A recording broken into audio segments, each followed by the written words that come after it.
2022년이 시작이 되었습니다.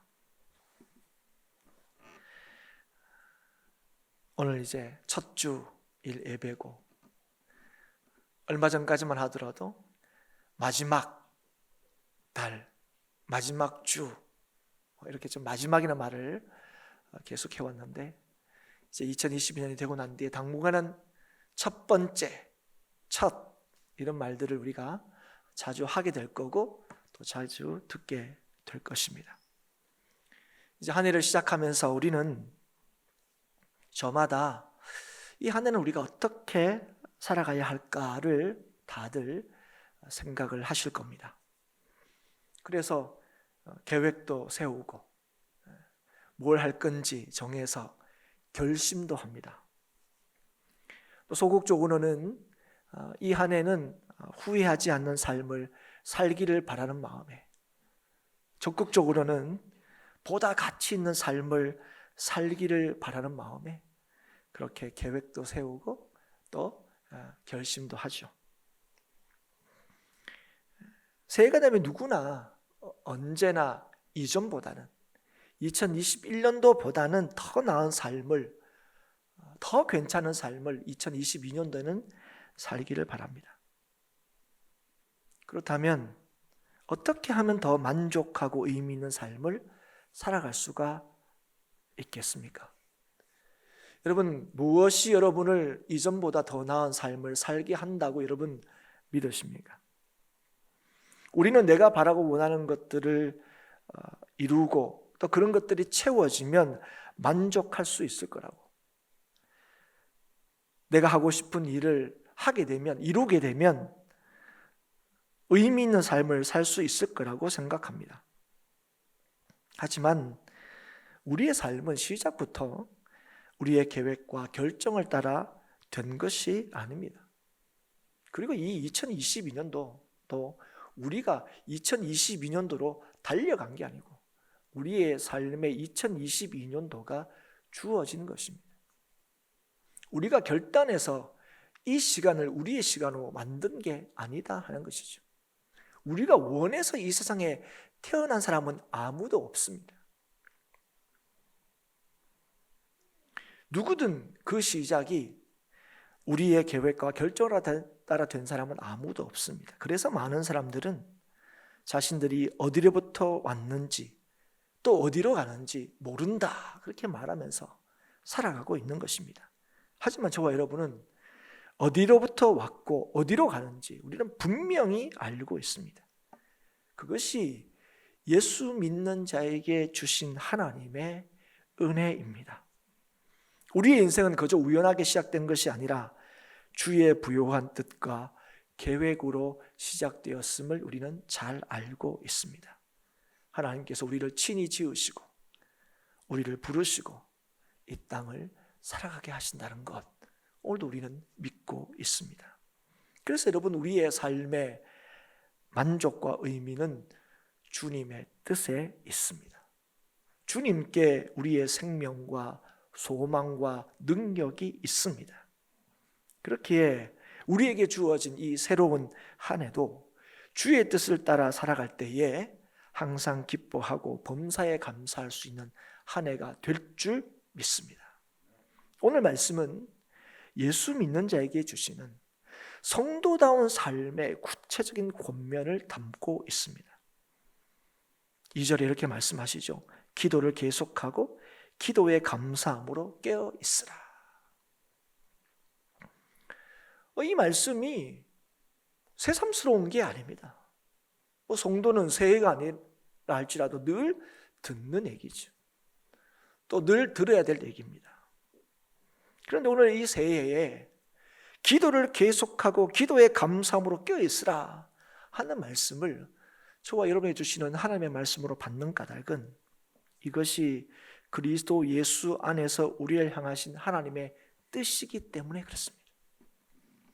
이 한 해가 우리에게 하나님의 뜻 가운데서 주어졌다는 사실을 너무 분명히 안다면 우리를 향하신 하나님의 뜻이 무엇인가 하는 것을 확인하는 것은 굉장히 중요한데, 기도를 계속하라 하는 이것은 하나님께서 명백하게 우리에게 주의 뜻으로 밝히신 것입니다.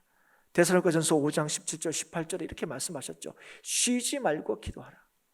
이는 그리스도 예수 안에서 너희를 향하신 하나님의 뜻이니라. 쉬지 말고 기도하라 하는 것은 단순히 신앙의 모습으로 기도하는 일을 멈추지 말라는 것이 아닙니다. 기도를 계속하라 하는 것은 하나님의 도우심이 없으면 한시도 살 수 없다는 것을 잊지 말라는 것입니다.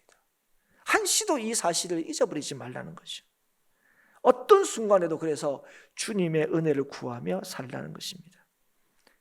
주님만이 우리를 진실로 도우실 수 있는 분이시고 책임질 수 있는 분이란 사실을 믿음으로 살라 하는 것이죠.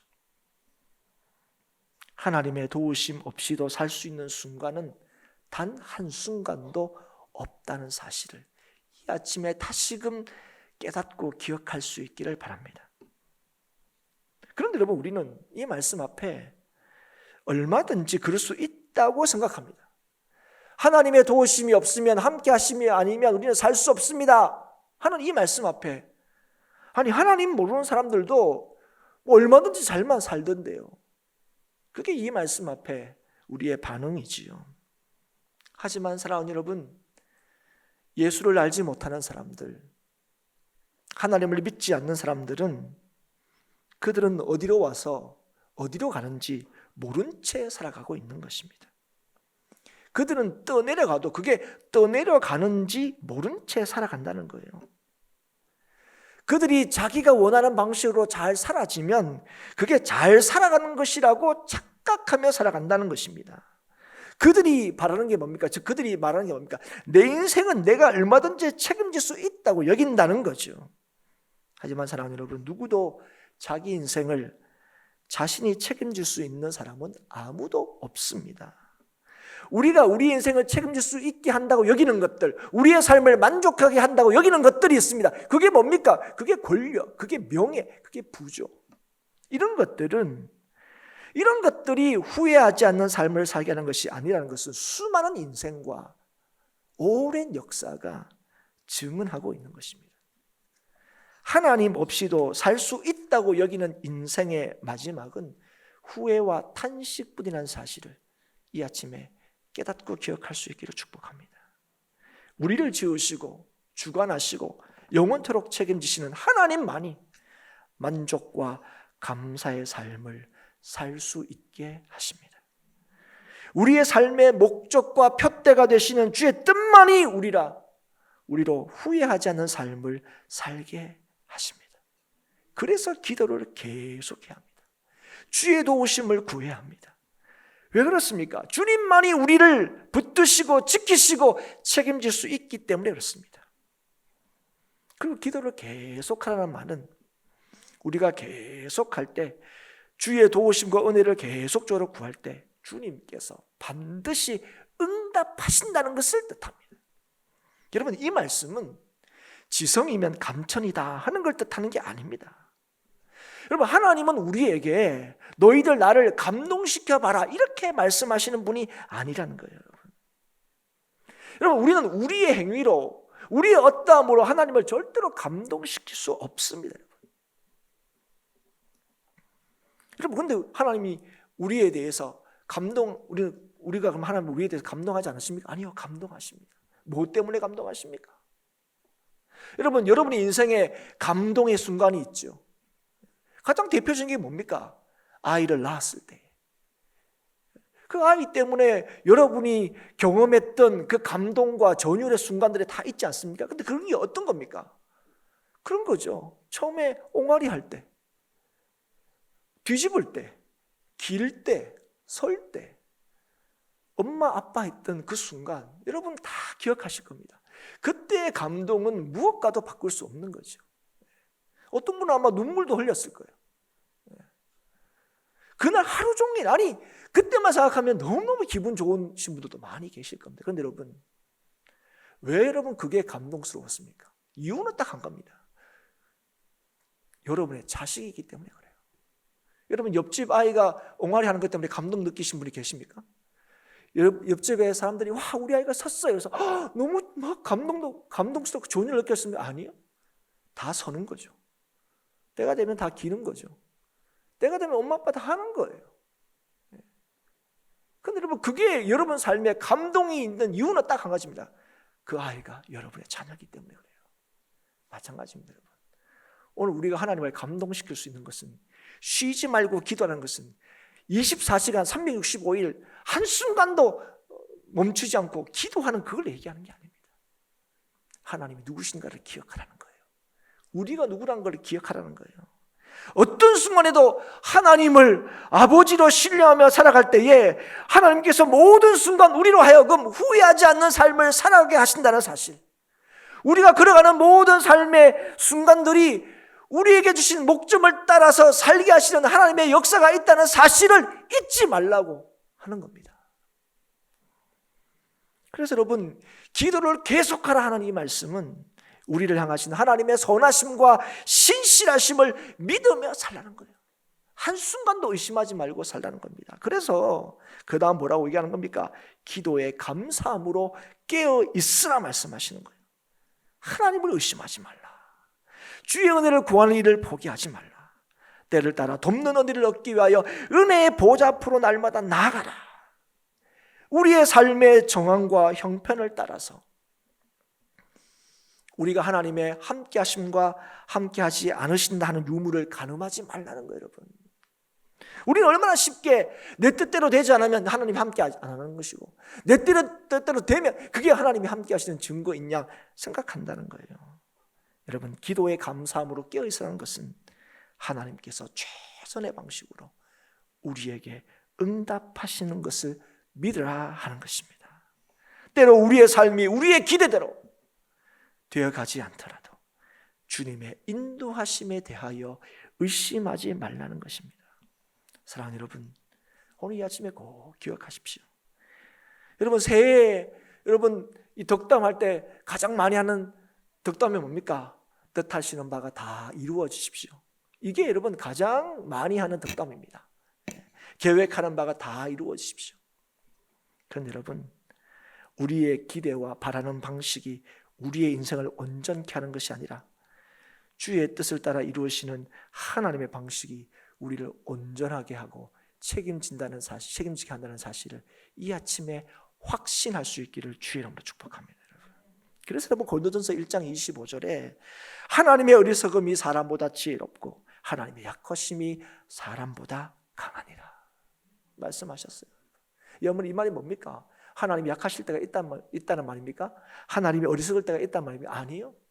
사람이 아무리 내가 지혜롭다 하더라도, 사람의 아무리 강하다 할지라도 하나님이 어리석을 수도 없고 하나님이 약할 수도 없는데 그 어리석음과 약함보다 사람이 절대로 강할 수 없다는 말은 하나님의 지혜와 능하심에 온전하시고 완전하심을 의심하지 말고 꼭 기억하고 믿으라는 것입니다. 그래서 빌립보서 4장 6절 7절 우리가 잘 아는 말씀을 하신 거예요. 아무것도 염려하지 말고 오직 모든 일에 기도와 간구로 너희 구할 것을 감사함으로 하나님께 아뢰라. 그리하면 모든 지각에 뛰어나신 하나님의 평강이 그리스도 예수 안에서 너희 마음과 생각을 지키시리라. 사랑하는 여러분, 모든 지각에 뛰어난 하나님의 평강이 그리스도 예수 안에서 지키시는 인생, 그 인생의 복됨과 아름다움 여러분 가늠하실 수가 있겠습니까? 여러분, 이게 오늘도 성도에게 주신 하나님의 은혜입니다. 기도를 계속하고 기도의 감사함으로 껴있는 인생에게 하나님께서 오늘도 부어주시는 하나님의 복이라는 사실을 기억할 수 있기를 바랍니다. 그래서 여러분, 기도란 게 뭐냐? 성도가 이 땅에서 이 땅을 살아가면서 하나님의 기뻐하시고 온전하신 뜻이 무엇인가를 분별하고 그 뜻을 따라서 살아가는 능력을 구하는 것, 여러분, 이게 기도인 것입니다. 내가 뜻하고 바라는 것을 이루어내는 그런 수단이 아니라 오늘도 하나님의 기뻐하시고 온전하신 뜻을 분별하여서 그 뜻을 따라 살아갈 수 있는 능력이 있기를 구하는 것, 그게 뭐라고요? 그게 기도입니다. 기도. 그러면 사랑하는 여러분, 오늘 하나님께서 우리에게 기도하라 얘기하셨지 않습니까? 오늘도 주의 뜻을 분별하여서 그 뜻을 따라 능력으로 살아가라 이렇게 우리에게 명하시고, 오늘도 그 말씀을 따라서 우리가 그렇게 기도하는데, 여러분 이 일을 통해서 여러분 궁극적으로 여러분 삶에서 기대하는 게 뭡니까? 바꾸어 얘기하면 하나님께서 그 은혜를 우리에게 주셔서 우리를 통하여 궁극적으로 이루시려고 하는 게 뭐냐 하는 거예요. 여러분 2022년도도 우리에게 허락하셔서 오늘도 기도를 계속하라 말씀하시고, 기도의 감사함으로 깨어있으라 말씀하시고, 오늘도 주의 주시는 은혜와 능력을 따라 살도록 2022년도를 우리에게 허락하신 까닭이 뭐냐는 거예요. 지난해에 못다 번 돈을 2022년도는 다 벌라고 우리에게 이 시간을 허락하신 겁니까? 지난해에는 못다 산 집을 올해는 꼭 사라고 주님께서 2022년도를 우리에게 허락하신 겁니까? 여러분 오늘 우리에게 뭐라고 말씀하십니까? 어떠한 상황 속에서도 그리스도의 비밀을 말하고 나타내라고 오늘 이 시간을 우리에게 허락하셨다는 사실을 기억할 수 있기를 바랍니다. 내가 기도하고 누군가를 위하여 기도하는 것은요, 우리의 삶의 능력과 소망이 되시는 예수 그리스도를 내 삶에서 누리고 전하고 드러내기 위해서입니다. 그래서 모든 사람들이 주의 은혜 안에서 후회하지 않는 삶을 살아갈 뿐 아니라 영원한 삶의 소망을 기대하며 살아가기 위해서 오늘도 우리는 기도하는 것입니다. 그리고 이 일은 오직 예수 그리스도의 비밀, 곧 복음을 통해서만 이루어지기 때문에 오늘도 이 기도를 통하여 우리의 삶에서 이 복음이 누려지고 이 복음을 온 세상에 전하는 이 일을 위해서 우리가 기도하는 거고, 이 일을 위해서 오늘 저와 여러분에게 기도하라고 주님께서 말씀하시는 거예요. 사도행전 16장 31절, 주 예수를 믿으라 그리하면 너와 내 집이 구원을 받으리라. 다른 이로서는 구원을 받을 수 없나니 천하 사람 중에 구원받을 만한 다른 이름을 우리에게 주신 일이 없습니다. 여러분 우리의 구원받는 일들은 오직 예수 그리스도의 이름으로만 가능한 겁니다. 여러분 구원받는 게 뭡니까? 죽어서 천국 가는 것만을 의미하는 게 아니라는 거예요. 여러분 이미 우리의 삶이 예수 그리스도로 말미암아 책임져졌다는 사실을 믿는 거예요. 오늘 우리가 어떤 것으로도 우리의 삶을 무너지지 못하게 하고, 예수 믿는 사람들은 예수님께서 우리의 삶을 영원토록 붙드신다는 사실을 믿는 거, 그게 여러분 구원받은 거예요. 여러분 그래서 여러분 천국을 소망하는 거예요. 지금은 이 모양이라도 천국 간다가 아니라 영원한 천국이 약속됐기 때문에 지금 이 순간에도 주의 은혜와 능력으로 힘있게 살아갈 수 있다고 믿는 거예요. 여러분 그게 구원받은 거예요. 천하 사람 가운데 구원받을 만한 다른 이름을 우리에게 주신 일이 없습니다. 예수 이름밖에는 없습니다. 그래서 여러분 바울이 지금 이 골로새 교인에게 나를 위하여 우리를 위하여 이렇게 기도하라 요청하는 이유가 여기에 있습니다. 어떤 상황에서도 주의 뜻대로 우리의 삶에 주어진 사명을 따라 살기 위해서 그렇다는 거예요. 여러분 지금 바울이 어디에 있습니까? 옥에 갇혀 있습니다. 옥에 갇혀 있음에도 불구하고 그가 기도를 요청하는 내용이 무엇입니까? 나 빨리 풀려나도록 해달라, 그거 아닙니다. 여기에 있는 이 순간에도 그리스도의 복음을 전할 수 있도록 기도해달라는 거예요. 여러분 바울이 왜 감옥에 갇혔습니까? 3절 하반절에 내가 이 일 때문에 매임을 당하였다, 복음 전하다가 감옥에 갇힌 거예요. 그런데 감옥에 갇혀서 지금 뭐 하려고 하는 거예요? 여전히 복음을 전하려고 한다는 거예요. 우리가 볼 때는 아니 뭐 그러다가 그래 됐으면 좀 쉬지, 그리고 감옥이란 장소 자체가 이 복음을 전할 수 있는 적당한 그런 장소가 아니라는 거예요. 그것도 죄수의 신분으로 같이 갇혀 있으면서 죄수가 죄수한테 예수님을 믿으십시오 이럴 때 여러분 첫 번째 여러분 오는 반응이 뭐라고 여러분 생각이 드십니까? 뭐 예수 믿는 지도 나랑 똑같이 감옥에 있으면서 뭔 예수를 믿으래, 뭐 그런 예수는 왜 믿냐, 여러분 그런 반응을 여러분 받을 것 같지 않습니까? 여러분 그래서 우리는요 감옥에 갇히지 않는 사람, 우리가 자유할 때 감옥 밖에 있을 때 감옥에 있는 사람한테 예수 믿으십시오 이렇게는 뭐 말할 수 있어도, 아니 뭐 감옥에 같은 처지에 있으면서 무슨 예수를 믿으라 이렇게 얘기할 수 있겠나 싶은 마음이 든다는 거예요. 그런데 여러분 바울은 지금 뭐라고 얘기하는 거예요? 내가 이곳에서도 여전히 복음을 전할 수 있도록 기도해달라는 거예요. 사랑하는 여러분, 우리는요 예수 그리스도가 우리의 삶의 능력이고 예수 그리스도가 우리의 삶의 소망이라는 사실을 자꾸 잊어버리고 삽니다. 그래서 여러분, 우리는 어떻게 하나님 앞에 요구하는 줄 아세요? 하나님, 우리가 예수를 전하기 위해서는 어떻게 됩니까? 30평에 살아가지고는 50평에 있는 사람한테 예수 믿으라고 못한다고 얘기하는 거예요. 그렇게 생각합니다. 그래서 여러분, 우리가 어떻게 기도합니까? 60평 집을 살게 되라고 기도하는 거예요, 여러분. 여러분, 우리의 기도는 다 그런 거예요, 여러분. 우리의 기도는 여러분, 예수를 전하지 못할 상황들이 여전히 우리한테 존재하는 거예요. 그래서 나는 예수님 못 전하는 거예요. 여러분, 그게 뭡니까? 예수만이 능력이고 소망이 아니라는 거예요, 여러분. 그거는. 여러분, 바울이 지금 뭘 요구하고 있는 거죠? 뭘 요청하고 있습니까? 내가 이 자리에서도 여전히 예수만이 참된 소망임을 전할 수 있도록 너희들 나를 위해서 기도해달라 요구하는 거예요. 그래서 여러분, 기도하는 가장 중요한 이유가 뭐냐? 우리가 어디 있든지 어느 순간에 있든지 우리의 인생의 소망과 능력이 되시는 예수 그리스도를 전하기 위해서입니다. 예수 그리스도만이 인생의 영원한 소망이 되심을 증거하기 위해서입니다. 여러분,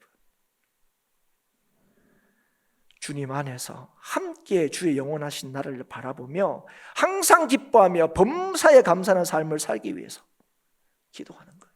그리고 이것은 이것이 복음의 능력이고 이 일은 오직 복음으로만 가능한 것입니다. 그래서 여러분, 예수 믿는 사람들은 어디에서든 언제든 자신이 예수 그리스도를 전하고 보여줘야 할 사명을 가지고 있다는 사실을 잊어버리면 안 됩니다. 먹든지 마시든지 주의 영광을 위하여 해야 한다는 사실, 우리의 일상의 모든 일들이 주의 영광을 드러내야 한다는 사실을 기억해야 합니다. 오늘도 우리의 삶의 걸음걸음, 우리에게 허락하신 2020년도 우리의 삶의 모든 걸음걸음과 남기는 족적들이 예수를 전하고 나타나는 것이 되어야 한다는 것입니다. 그래서 여러분, 사람들과의 관계를 맺으면서도 상대방에서 그래서 어떤 기회를 찾아야 되냐 말씀하시냐? 예수 그리스도를 말하고 이야기할 기회를 찾아야 된다고 얘기하는 거예요, 여러분. 지금 바울은 이 감옥 안에서 뭘 찾고 있는 거예요? 예수 그리스도를 전할 기회를 찾고 있는 거예요. 그래서 내가 이 순간에도 여전히 예수를 전할 수 있도록 나를 위해서 기도해달라고 요청하고 있는 겁니다. 왜 그렇습니까? 그들을 실제로 도울 수 있는 것, 그들을 실제로 복되게 할 수 있는 길은 그들이 예수를 만나고 예수를 영접하고 예수를 따르고 믿는 데 있기 때문에 그렇습니다. 여러분, 누가 예수님을 전할 수 있는지 아십니까? 이 예수님의 소망 되심과 예수님의 능력 되심을 내가 오늘도 확신하고 믿는 사람이에요, 여러분. 오늘 바울이 왜 감옥에서 이 죄수들에게도 여전히 복음을 전할 수 있도록 기도를 요청하고 있습니까? 자기는 갇혀 있지만 자기는 예수 그리스도 안에서 참으로 자유한 자임을 깨닫고 누리고 있기 때문에 그렇습니다, 여러분. 이 감옥이 나를 자유케 하신 예수 그리스도의 그 놀라우신 은혜를 옥죄할 수 없다는 사실을 그가 지금 맛보고 있기 때문에 그래요. 여러분, 오늘 이걸 확실히 믿는 사람, 예수가 나의 능력이고 예수님이 나의 소망이고 예수가 나의 힘이라는 사실을 믿는 사람은요, 복음을 전하기 위하여 주어진 기회를 선용하여 지혜롭게 행하는 것입니다. 하나님을 경외하는 것이 지혜의 근본임을 믿는 자에게는요, 이 지혜를 전하는 것을 주저하지 않는 거예요. 여러분, 예수 그리스도의 복음이 우리를 살리고 지금도 살게 하시며 영원토록 살리시는 능력이 된다는 사실을 우리가 알고 믿고 누리고 있다면 어떻게 이 예수 그리스도를 우리 이웃에게, 우리 가정에게, 사람들에게 전하지 않을 수가 있겠습니까? 어떻게 이 일에 힘을 쓰지 않을 수가 있겠습니까? 사랑하는 여러분, 이 세상을 살리는 길이 여러분 어디에 있다고 여러분 믿으십니까? 이 대한민국을 살리는 길이 여러분 어디 있다고 믿으십니까? 3월달에 있을 대선, 여기서 대통령 잘 뽑으면 대한민국에 살 길이 열린다고 여러분 정말 믿으시는 겁니까, 여러분? 20대들도 그거 안 믿어요. 처음 투표하는 애들도 그거 안 믿습니다. 우리도 그거 안 믿는 거 알잖아요. 근데 여러분, 우리가 어떡합니까? 정권이 바뀌면, 사람이 바뀌면 뭔가 세상이 살만해지고 바뀔 거라고 자꾸 착각하는 거예요. 여러분, 그렇게 되면 살만한 세상이 될 수 있을 거라고 생각해요. 그리고 그렇게 나오는 사람들 다 저마다 똑같이 얘기합니다. 나 뽑아주면 대한민국 살만한 세상 된다고 다 얘기합니다. 그런데 여러분, 지도자들이 너무 좋아하는 말이 있어요. 너 잘한다, 너 못한다, 이런 얘기가 왔다 갔다 할 때 늘 하는 얘기가 뭡니까? 역사가 평가할 것이다. 역사가 평가할 거다. 여러분, 이게 뭡니까? 여러분 잘한다 그러면 잘하는 꼴 못 보는 사람들은 야 역사가 평가할 거다. 네가 잘하는지 못하는지. 그러니까 못한다만 얘기 들을 때 똑같이 얘기합니다. 역사가 평가할 것이다. 너희들 지금 당장 볼 때 이거 뭐 나 못한다고 막 대통령 잘못 봤다 막 얘기할지 모르지만 야 50년 뒤에 봐라. 역사가 뭐라고 평가할 건지. 여러분 이 말이 무엇입니까? 여러분 이 땅을 살리는 길이, 이 땅을 살만한 세상을 만드는 그 길이 어떤 한 사람에게 있지 않다는 겁니다. 여러분 그 사람이 뭘 하느냐 있지 않다는 거예요. 이 사람들은 전부 다 내가 이거 하면은 세상이 뒤집어질 것처럼 얘기하지만 여러분 우리가 여러분 수십 년 여러분 투표를 한 만큼 여러분 그걸 다 속으면서 그걸 다시 한번 깨달으면서 여러분 지금까지 살아오시지 않으셨습니까? 사랑하는 여러분 세상이 사는 길, 살만한 세상을 만드는 길은요 여러분 분명히 아셔야 됩니다. 예수 그리스도를 믿고 따르는 것밖에는 없습니다. 여러분. 예. 그래서 여러분 우리는 언제나 은혜가 넘치는 말을 하도록 해야 되는 거예요. 오늘도 그렇게 얘기해요. 그래서 은혜가 넘치는 말을 하라 이런 거예요. 여러분 근데 뭐가 은혜가 넘치는 말입니까? 여러분 은혜가 넘치는 말을 하라 할 때 6절에 보면 그 말은 소금으로 맛을 내는 것과 같은 것이라고 설명하고 있습니다. 무슨 말입니까? 주님만이 우리를 살리셨고 주님만이 우리를 살만나게 하신다는 사실을 믿는 사람이 다른 사람에게도 이 은혜를 누리기를 간절히 바람으로 하는 말, 그 말이 뭡니까? 은혜가 넘치는 말이에요. 주님의 은혜로 사는 사람, 주님의 은혜로만 살 수 있다고 믿는 사람들이 나에게 주신 이 놀라우신 은혜가 너희들에게도 동일하게 있기를 바라는 이 믿음으로 그들에게 하는 말, 그 말이 은혜가 넘치는 말이에요. 나는 옳고 너희는 틀렸고, 나는 맞고 너희는 틀렸고, 자기를 주장하고 드러내기 위한 것이 아니라 나 같은 사람에게 주어진 이 놀랍고 크신 은혜가 너희들에게도 있어야 너희들이 산다 하는 마음으로 하는 말, 예수 아니면 우리는 살 수 없다, 그러면 예수만이면 우리는 살 수 있다, 이 믿음으로 하는 모든 말이 은혜가 넘치는 말입니다. 그래서 여러분 은혜가 넘치는 말은 내가 옳은 게 아니라 주님이 옳으시다 얘기하는 거예요. 은혜가 넘치는 말은 내가 중심이 되는 말이 아니라 상대방이 중심이 되는 말이에요. 나를 위한 말이 아니라 상대방을 위한 말입니다. 나의 유익을 위한 것이 아니라 상대방의 유익을 위한 말이에요. 왜 내가 나의 유익을 위해서 일하지 않습니까? 왜냐하면 주님이 나의 유익을 위해서 지금도 일하고 계시기 때문에 그래요. 그걸 믿는 거예요. 우리가 자꾸 내 코가 석자래요. 여러분 우리 코는 이미 주님께서 책임지셨습니다. 믿을 수 있기를 축복합니다. 여러분. 예. 자꾸 나는 어떻고 나는 이 모양이고, 그런 여러분의 삶을 주님께서 온전히 책임지고 있다는 사실을 믿을 수 있기를 바랍니다. 여러분. 예. 우리는 막 그렇게 해요. 우리는 들은 것도 많고 아는 것도 많아서 다 너를 위한 거야. 여러분 이거 누가 하는 얘기입니까? 사기꾼들이 하는 말이에요. 예. 다 너를 위해서 하는 말, 네 잘되려고 하는 말이야. 심지어 자녀들한테도 그런 얘기 많이 하죠. 근데 가만히 보십시오. 여러분 아이들이 뭐라고 생각합니까? 엄마 좋으라고 하는 말 아닌가? 정말 나를 위하여 하는 말 맞는가? 여러분 누가 합니까? 여러분 다 너를 위한 말이야 하면서도 이게 진짜 그 사람을 위한 말인지 나를 위한 말인지 누가 하느냐? 첫 번째는 듣는 사람이 합니다. 듣는 사람이 아니에요. 당장 몰라도 결국은 알게 됩니다. 그리고 가장 잘하는 사람이 뭐냐? 자신이 합니다. 자신이. 내가 이 말을 하는 게 내 때문인지 너 때문인지를 안다는 거예요. 내 유익을 위한 건지 네 유익을 위한 건지. 그러니까 우리가 말하는 주를 위해서, 주의 영광을 위해서, 여러분 우리가 교회에 사는 모든 일들, 성도로 사는 모든 일들 다 이게 모토입니다. 주님의 영광을 위해서 하나님이 하세요. 여러분도 압니다. 이게 주님의 영광을 위해서 하는 건지 내 영광을 위해서 하는 건지, 말만 그렇게 하는 건지. 예수님께서 우리에게 너희는 세상의 소금이다 말씀하셨습니다. 산상수훈에 나오는 말씀이죠. 마태복음 5장에 나오는 말씀입니다. 너희는 세상의 소금이다. 그리고 난 뒤에 이어서 하신 말씀이 이겁니다. 소금이 만일 그 맛을 잃으면 무엇으로 짜게 하리요? 후에는 아무 쓸데없어 다만 밖에 버려져 사람에게 밟힐 뿐이니라. 무슨 말입니까? 소금은 짜야 합니다. 그래야 음식 맛을 내는 거예요. 소금이 짜야 음식의 부패를 막습니다. 짠맛을 잃어버리면요, 맛을 내지도 못하고 부패를 막지도 못합니다. 그런 소금은 더 이상 소금일 수가 없어서 버려져 사람에게 밟히게 됩니다. 사랑하는 여러분, 주의 은혜로만 살 수 있음을 아는 자들이 주의 은혜를 누리게 되고 주님의 은혜를 전하게 되는 겁니다. 주님의 은혜를 아는 자가, 그 은혜를 누리는 자가 다른 사람에게 은혜가 넘치는 말을 하게 되는 거예요. 사랑, 은혜, 이런 말이 들어가서 그게 사랑하는 말이고 은혜로운 말이 아닙니다. 은혜를 아는 자가 진실로 뭘 얘기하든지 간에 상대방에게 은혜가 넘치는 말을 하게 되는 거예요. 그들로 하여금 하나님의 은혜가 뭔지를 알도록 하게 한다는 것입니다. 주로 인하여 그를 살리고 새롭게 하는 사명을 감당하게 된다는 거예요. 누가요? 은혜를 아는 사람이, 은혜를 붙드는 사람이, 기도를 계속하는 사람이, 기도의 감사함으로 깨어있는 사람이.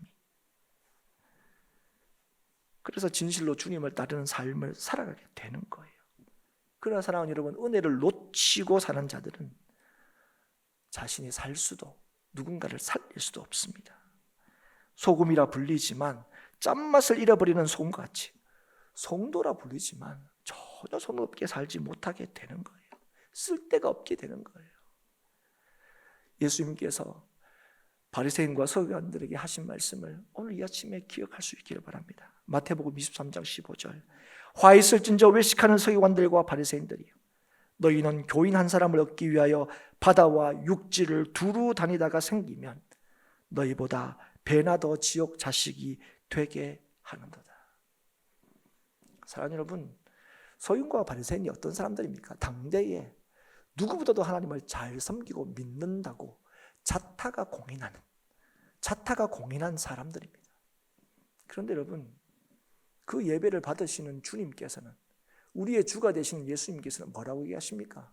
화 있을진저 외식하는 바리새인과 서기관들아.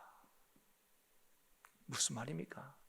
은혜를 알지 못하면, 주님을 붙들지 않으면, 주님만이 우리의 삶의 소망이 된다는 사실을 잊어버리면 우리는 뭐 하게 되는 겁니까? 척하게 되는 거예요. 교회의 문제점이 뭔지 아십니까? 성도의 문제점이 뭔지 아십니까? 주의 주시는 능력으로 자신의 삶을 확인하고 그 삶을 깨닫는 것이 아니라, 그게 안 되기 때문에 뭐 하는 거예요? 척하는 거예요. 본 건 있어서, 들은 건 있어서. 사랑하는 여러분, 오늘도 꼭 기억하십시오. 복음을 믿고 복음을 누리고 복음을 전하는 자만이 오늘도 내일도 변함없이 우리에게 주신 이 2022년도도 성도답게 힘있게 살아갈 수 있는 줄 믿습니다. 사랑하는 성도 여러분, 올 한 해 저와 여러분을 통해서, 우리 행복한 교회를 통해서 복음이 이 땅에 전해지는 구원의 역사가 강력하게 나타날 수 있기를 바랍니다. 사람을 살리고 사람을 새롭게 하고 서로 사랑하는 생명의 역사가 나타날 수 있기를 바랍니다. 그러기 위해서는 우리를 살리신 복음의 능력을 더 구할 수 있기를 바랍니다. 늘 우리와 함께 하시고 우리를 통해 역사하시기를 기뻐하시는 예수님을 기억하고 붙들고 의지할 수 있기를 바랍니다. 기도를 계속할 수 있기를 바랍니다. 어떤 순간과 상황에서도 우리를 인도하시고 우리의 기도에 응답하심을 믿어서 감사함으로 우리에게 주어진 모든 이 2022년도의 시간을 지나갈 수 있기를 바랍니다. 어떤 순간에도 지혜롭게 행하고 소금으로 음식의 맛을 내는 것처럼 세상을 만나게 하는 성도들, 세상을 만나게 하는 은혜가 넘치는 말을 하는 성도가 될 수 있기를 주의 이름으로 축복합니다. 그래서 우리가 만나고 관계 맺는 모든 자들에게 이 복음의 은혜를 전하고 복음의 능력을 선포하는 이 한 해가 될 수 있기를 바랍니다. 우리에게 이 한 해를 주신 그 하나님의 뜻을 이루는 2022년도가 될 수 있기를 바랍니다. 그래서 우리에게 이 한 해를 주신 목적을 따라 힘있게 살아가서 주님께 잘하였도다 칭찬받는 삶을 살아가고 주님의 그 기쁨에 동참하여 그 기쁨을 누리고 맛보며 그 기쁨을 온전히 증거하는 우리 행복한 교회 모든 성도들이 될 수 있기를 주의 이름으로 축복합니다.